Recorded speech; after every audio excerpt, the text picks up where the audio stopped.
Cultural integration کا مطلب یہ ہے کہ کسی ملک میں رہنے والے جتنے بھی لوگ ہیں، خواہ ان کا مذہب کچھ بھی ہو، دھرم کچھ بھی ہو، ان کی روایات اور ٹریڈیشنز اور کسٹم کچھ بھی ہو، سب کو ایک کر دیا جائے اور سب ایک ہی کسٹم، کلچر، ٹریڈیشنز کو فالو کرنے لگے.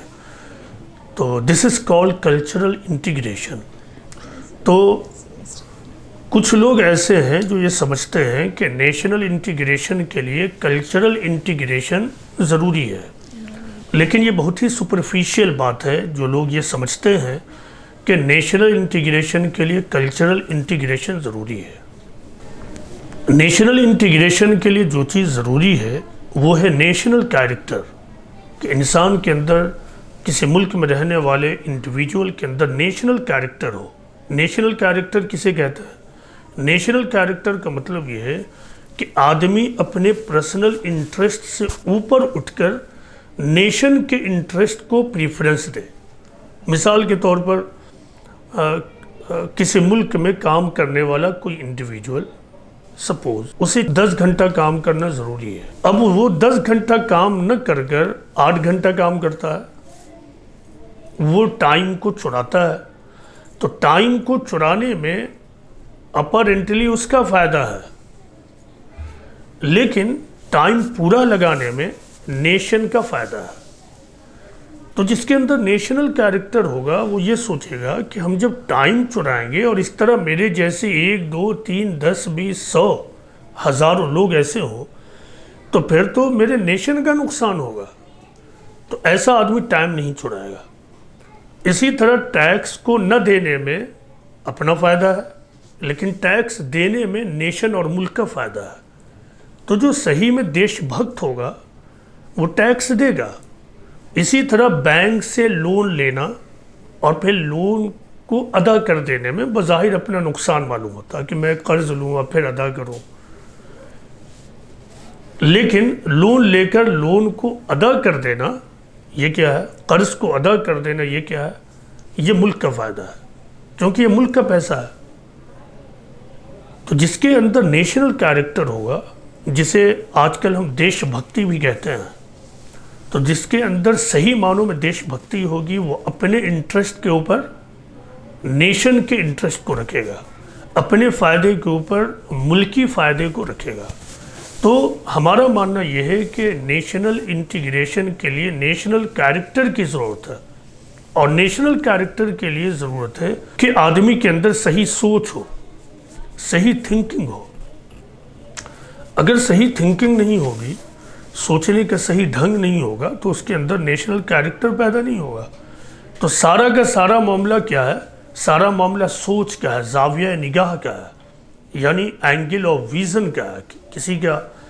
کسی چیز کو دیکھنے کا ویژن کیا ہے. تو جیسی سوچ ویسا نتیجہ. تو ضرورت ہے کہ ہم ملکی باشندوں کے اندر، ملک میں رہنے والے تمام انڈیویجول اور ویکتی کے اندر صحیح سوچ پیدا کریں. وہ سوچ جو خود غرضانہ سوچ نہ ہو، جو سیلفش سوچ نہ ہو. ہم لوگوں کے اندر یونیورسل تھاٹ پیدا کریں. لوگوں کو سیلف سینٹرڈ ہونے کے بجائے ان کے اندر ہم کمپیشن اور ہمدردی پیدا کریں. اور یہ انٹلیکچول ٹریننگ کے ذریعہ ہوگا، نہ کہ کلچرل انٹیگریشن کے ذریعہ. آپ دیکھ سکتے ہیں بہت سارے ملک ایسے ہیں جو ایک ہی مذہب کے ماننے والے لوگوں کی اکثریت ہے وہاں، لیکن اس کے باوجود ہم مذہب لوگوں کے درمیان جھگڑے ہوتے ہیں، فساد ہوتا ہے. ایک ہی مذہب کے ماننے والے لوگ ہیں لیکن ان کے درمیان فساد ہو رہا ہے، فساد ہوتے ہیں. بغل میں پاکستان ہے، آپ دیکھ لیجئے.